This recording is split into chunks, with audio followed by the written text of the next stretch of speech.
Il est 7 heures. Il est 7 heures. Il est...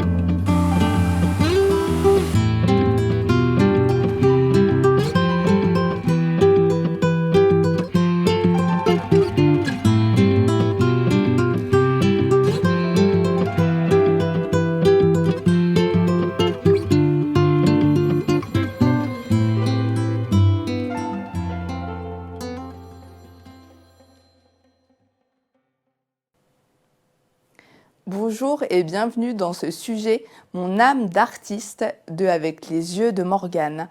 Un sujet autour de l'art, celui qui impressionne souvent, qui intrigue toujours et qui peut également faire rêver. Alors, comment vivre ses rêves tout en les partageant avec les autres? La réponse au fil du sujet.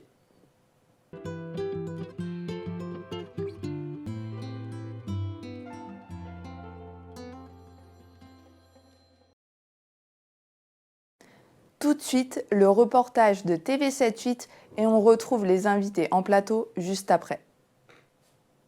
Je crois qu'il est plus par là, ouais c'est ça.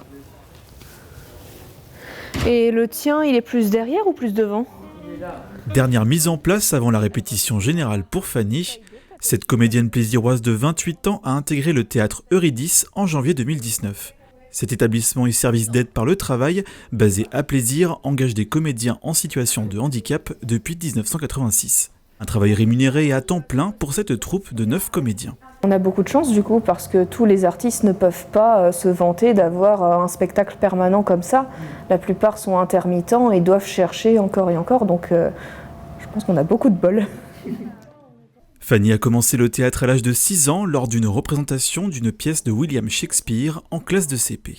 Sa mère était fascinée par ses capacités de mémorisation. Elle a obtenu une licence d'études théâtrales à la Sorbonne Nouvelle. Elle est cultivée, elle a un niveau intellectuel hors norme. Très agréable de travailler avec elle. Moi je fais ça pour pouvoir m'amuser tous les jours et honnêtement je ris tous les jours, donc je pense que je vais avoir une bonne santé grâce à ça.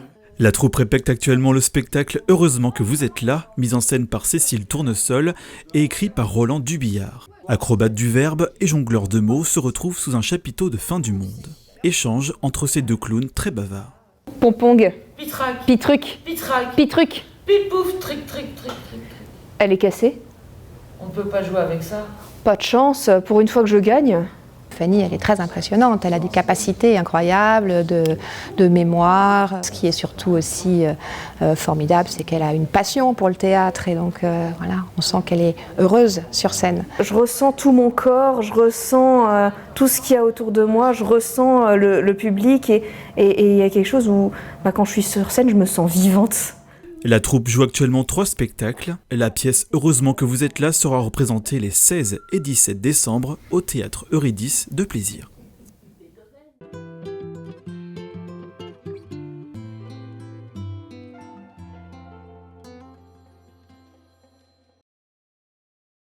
Pascal et Sabine, bonjour à vous. Bonjour Morgane. Bonjour Morgane. Merci beaucoup d'être là pour ce sujet « Mon âme d'artiste ». Sabine, vous êtes directrice artistique de la compagnie Les Toupies, qui œuvre pour la mixité des personnes valides et en situation de handicap. Tout à fait. C'est bien ça? Parfait. Oui. Et Pascal, nous nous sommes rencontrés sur un salon métier et handicap, et vous êtes ferronnier d'art. Oui, tout à fait. Très bien. Et sur vos métiers respectifs, donc on va peut-être commencer par vous pour l'instant, Pascal. Comment vous en êtes arrivé à ce très très beau métier d'art? J'y suis arrivé parce que j'ai fait de la théorie pendant 40 ans et du coup, pour des problèmes de santé, je suis obligé d'arrêter tout complètement. Et du coup, je me fais une reconversion en ferronnerie d'art et en taillanderie, coutellerie. Et qu'est-ce qui vous a, entre guillemets, inspiré, motivé pour aller vers ce métier peut-être qui peut être assez impressionnant? Oui, bah, c'est de créer des choses en métal, des œuvres que je réalise. Il faut dessiner, il faut avoir l'aspiration. C'est venu comme ça. Il y a longtemps que je voulais faire ça, mais bon, c'était un rêve, mais le rêve s'est réalisé. Voilà. Un rêve comme point de départ, ça c'est plutôt joli. Et Sabine, de même pour vous, comment est-ce que vous êtes devenue directrice artistique? Les choses se font chemin faisant, je dirais. J'étais d'abord comédienne. Voilà, depuis toute petite, j'étais un peu baignée dans cet univers, cet univers, avec un papa professeur de littérature qui connaissait des tas de poèmes par cœur, qui m'a emmenée au conservatoire quand j'étais adolescente. Et puis ensuite, voilà, donc j'étais d'abord comédienne. Et puis il se trouve aussi que j'ai des personnes en situation de handicap dans ma famille. D'accord. Et à un moment donné, dans ma vie de comédienne, est venue se mêler cette question du handicap et cette question d'avoir envie de jouer. Puisque je n'ai pas trop pu jouer avec mon petit frère quand on était enfant. Et envie de partager cet espace de la scène où on joue ensemble, de le partager avec des personnes en situation de handicap. Et oui, justement, le rapport entre l'art et le handicap, lequel est-il ou comment on le crée? Comment l'art peut servir, entre guillemets, même si ça, enfin voilà, c'est pas forcément utilitaire là, mais comment peut-il servir un petit peu la cause de la solidarité, du vivre ensemble, etc. Ah, trop grande question, mais... Non. L'espace de la scène, c'est un outil magnifique de liberté et d'affranchissement. Je dirais qu'au moins, dans ma vie, ça a été vraiment... Ça m'a sauvé la vie, je dirais. Voilà. Et dans cet espace-là, on a des contraintes, bien évidemment, mais une liberté dans ces contraintes qui font que plein de choses peuvent être explorées, peuvent être prises en compte. Les accidents, les incidents deviennent des chemins qui s'ouvrent, des champs qui s'ouvrent. Et tout simplement, tout un chacun, avec ou sans handicap, parce que évidemment, derrière la personne handicapée, il y a d'abord une personne. Donc tout un chacun a un potentiel infini de créativité, et on le voit avec Pascal. Hein, il y a voilà. Et ça, que chacun puisse trouver son domaine. Et l'espace de la scène, c'est un espace où on est ensemble, où on crée ensemble, et c'est un espace d'épanouissement extraordinaire. Alors c'est parfait, Sabine, vous avez donné le mot que j'allais employer par la suite et vous avez fait la transition. Pascal, pour reprendre ce mot d'épanouissement, déjà, est-ce que ça vous parle, cette notion d'épanouissement dans votre métier? Oui, tout à fait. Ouais. Et qu'est-ce que ça vous a apporté, en fait, ce métier, en termes de découverte? En termes de découverte, beaucoup de choses, comme l'évoquait Sabine. Elle a presque tout dit. Parce que, ce mot « wa », vous voyez que je dis, elle l'a dit, avec les mots que moi je prends le terme « wa », mais la liberté, imaginez la liberté qu'on a, par rapport à avant où j'étais dans ce cercle, vous pouvez pas sortir. Et après tout s'ouvre, tout s'ouvre devant vous, Enfin, je vais parler comme je le sens, mais vous voyez le papillon, vous voyez la libellule, vous voyez petit escargot, vous voyez les oiseaux, vous avez le temps de tout voir. C'est beaucoup plus d'émerveillement et de liberté, c'est ça? C'est ça, tout à fait. D'accord. Quand je crée, j'ai créé des papillons, j'ai créé des libellules, grâce à ma femme, parce que m'a dit mais je les ai vus à côté de mon atelier, dans mon jardin, et tout ça. Donc j'ai recréé à la forge, en ferronnerie, ce que j'ai vu. Cette libellule, ce petit jonc dans la mare à côté de chez moi. La vision, je la recrée. Et au final, ouah, c'est super beau, quoi. Et j'en pleure des fois, à l'atelier, tellement c'est beau. La beauté qui est simple. C'est dans la simplicité qui fait que. C'est ce que je ressens. Et dans votre métier, pour ceux qui ne connaissent peut-être pas ce qu'est le métier de ferronnier, comment vous pourriez le définir, quelque part? Ou qu'est-ce qui vous paraît artistique? Pour ceux qui ne connaissent vraiment pas ce qu'est la ferronnerie. Ce qu'est la ferronnerie. Donc la ferronnerie, déjà, qu'est-ce que j'ai choisi? Déjà, la ferronnerie, c'est que moi, le but, c'est que je vais créer dans des barres de 6 mètres de long. Que l'acier, des fois, pour mettre à mon compte, j'ai récupéré 6 tonnes d'acier. L'acier, il a plus de 100 ans déjà, donc c'est déjà quelque chose de fort pour moi. À travailler, il se travaille très bien avec la maîtrise du feu, hein, parce qu'il faut chauffer une certaine couleur pour créer ce que je crée. Les volutes, les petites choses, comme la petite chaise que je fais pour les petits enfants, les petites filles, petits garçons. Et c'est la maîtrise du feu avec l'enclume, le marteau, avec ces aciers. Je prends dans des barres de 6 mètres. Je ne fais pas de récupération. C'est vraiment... On est dedans, quoi. Vraiment plusieurs possibilités, Voilà. notions et le travail de plusieurs éléments. Voilà, Ok. c'est ça. Et Sabine, de votre côté, quelles sont les spécificités peut-être du monde du théâtre? Comment ça se passe? Parce que là, on vient un peu d'échanger sur la ferronnerie. Et quelles sont les choses qui vous parlent, les choses que les gens ne connaissent pas peut-être sur une représentation de théâtre? Alors, on se fait souvent une idée du théâtre qui peut être faussée par les expériences qu'on a eues à l'école. Alors, évidemment, le théâtre, c'est un genre littéraire, mais ce n'est pas que ça. Pour moi, le théâtre, il commence dès qu'un être humain raconte une histoire à d'autres êtres humains. On est déjà dans le théâtre, et ça peut être dans la rue, ça peut être dans une école, ça peut être dans un théâtre, ça peut être partout, Bien en sûr. fait. Et cette histoire, elle peut se raconter avec un texte qui a déjà été écrit, mais elle peut se faire aussi en direct, en improvisant. Elle peut se faire sans mots,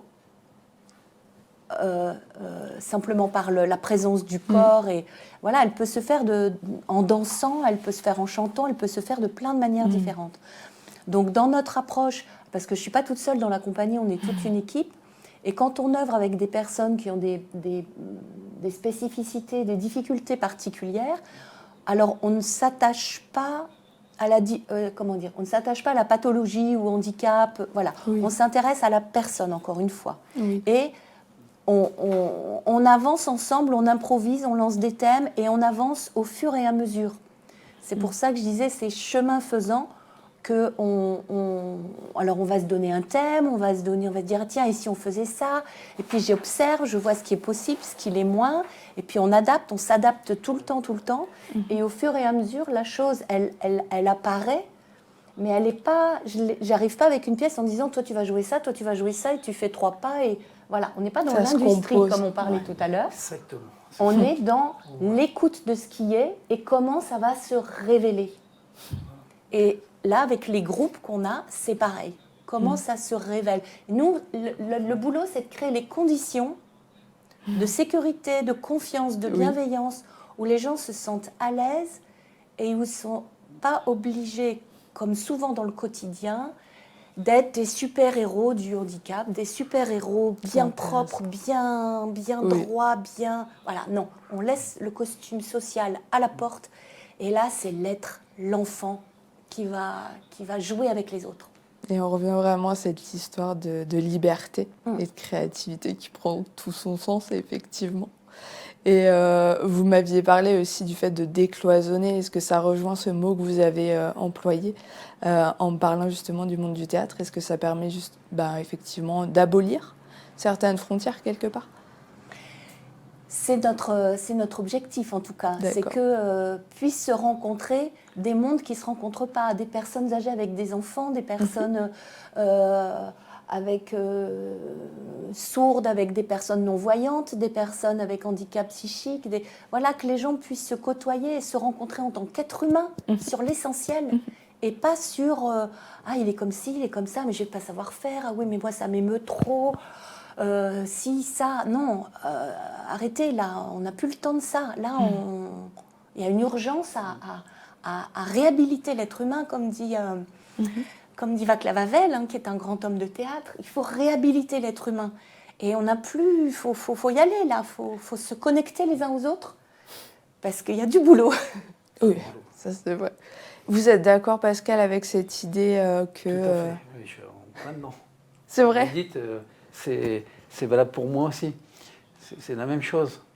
Ce que j'ai appris, ce qu'on m'a transmis, il faut le transmettre. Alors, j'ai un petit garçon, comme ça va de petit garçon, à l'adolescent, comme après, ça vient un peu plus tard, à 30, 40, même 80 ans, tout ça. J'ai toutes les personnes, même des femmes, qui me demandent ouais, j'aimerais bien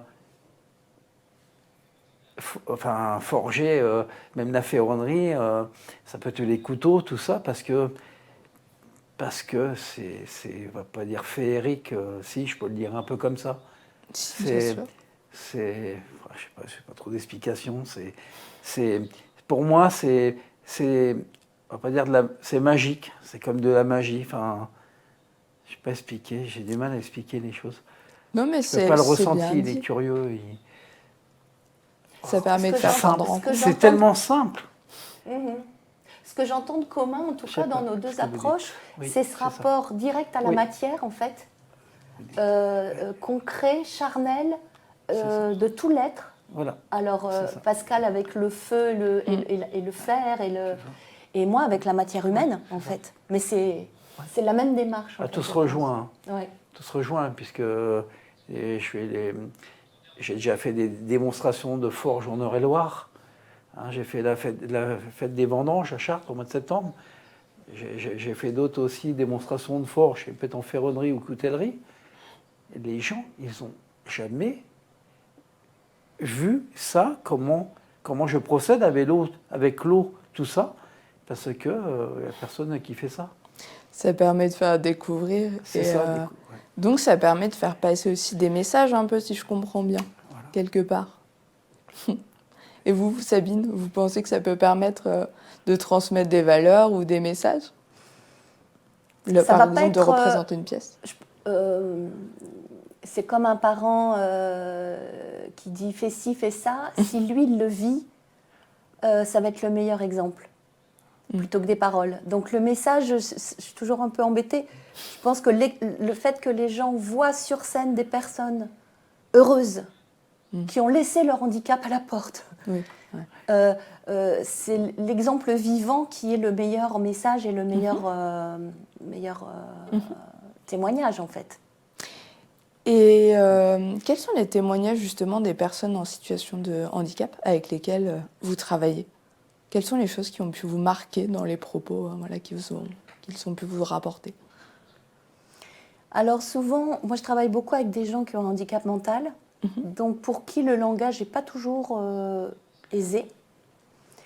Mais ce que je constate, c'est qu'il y a par exemple un de nos comédiens que je connais depuis qu'il a 14 ans et maintenant il en a 40. Donc cette fidélité, cette continuité, ça prouve bien qu'il y a quelque chose qui se passe. Et il y a lui, mais il y en a d'autres aussi. Donc s'ils y reviennent, c'est qu'il y a une nourriture dans ce qu'on propose. Dans les témoignages, il y a aussi un jour un jeune homme qui travaillait en ESAT et qui était très gentil, très poli, toujours soumis, et un jour, il s'est mis en colère contre son éducateur d'ESAT parce qu'il voulait le garder plus longtemps au travail et ne pas le laisser venir à l'atelier. Et il s'est mis en colère. Et bien, tout d'un coup, quelqu'un qui tout d'un coup se dresse et dit « Mais moi, je m'affirme et je ne suis pas d'accord avec ce que je suis en train de subir et je décide pour moi-même », là, je lui ai dit « Mais bravo, Nicolas !» Le fait d'exprimer. Mais oui, et puis apprendre à dire non, parce que ça ne nous convient pas. Sinon, on fait des gens qui sont des moutons et qui sont tout le temps dirigés par les autres et ne peuvent pas prendre en main leur vie. Sur scène, je leur apprends. Oui, non, à garder leur fil et à s'affirmer. Ça m'impressionne, tant d'affirmations. Mais l'art peut permettre de s'émanciper. J'aime beaucoup l'idée. Non, c'est vrai que c'est très, très joli.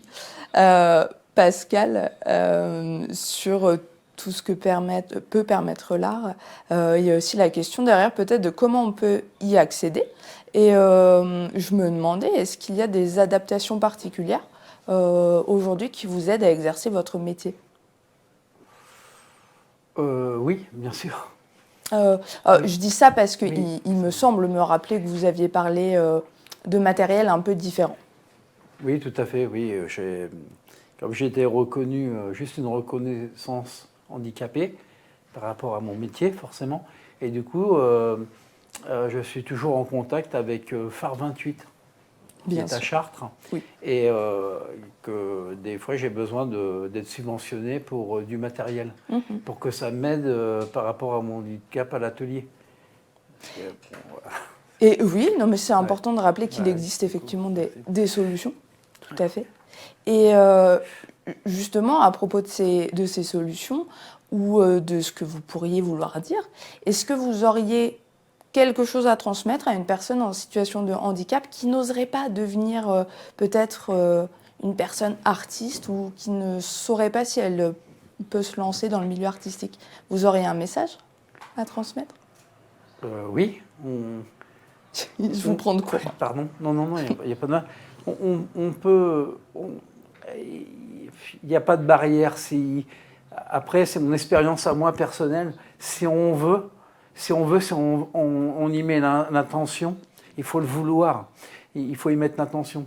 C'est comme la ferronnerie ou les couteaux qu'on forge. Il faut y mettre l'intention. Si vous ne mettez pas l'intention, la volonté, il n'y a rien qui se passe. Il faut le provoquer.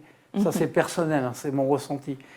Mais c'est faisable, il n'y a aucun problème. Suivant les handicaps, on peut surpasser les choses, c'est ce qui m'est arrivé. Donc voilà. Bien sûr. Et avec de la volonté, on peut réaliser effectivement ses rêves. Merci Pascal. Et peut-être un petit mot pour conclure, puisqu'on arrive bientôt à la fin de l'émission. Sabine, est-ce que vous auriez un message ou quelque chose à dire sur la compagnie Les Toupies pour finir? Venez tenter l'expérience. Et autour de chez vous, il y a, même en milieu ordinaire, des endroits où vous pouvez pratiquer, vous pouvez essayer, vous pouvez vous lancer dans l'aventure. Et ça vaut le coup, vraiment ça vaut le coup.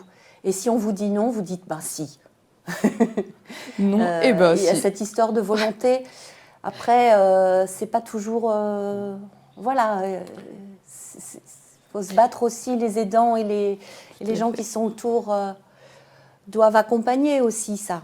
Mais tous ensemble, on peut peut-être y arriver. On repart sur cette idée effectivement de mais tout est possible, avec beaucoup de volonté.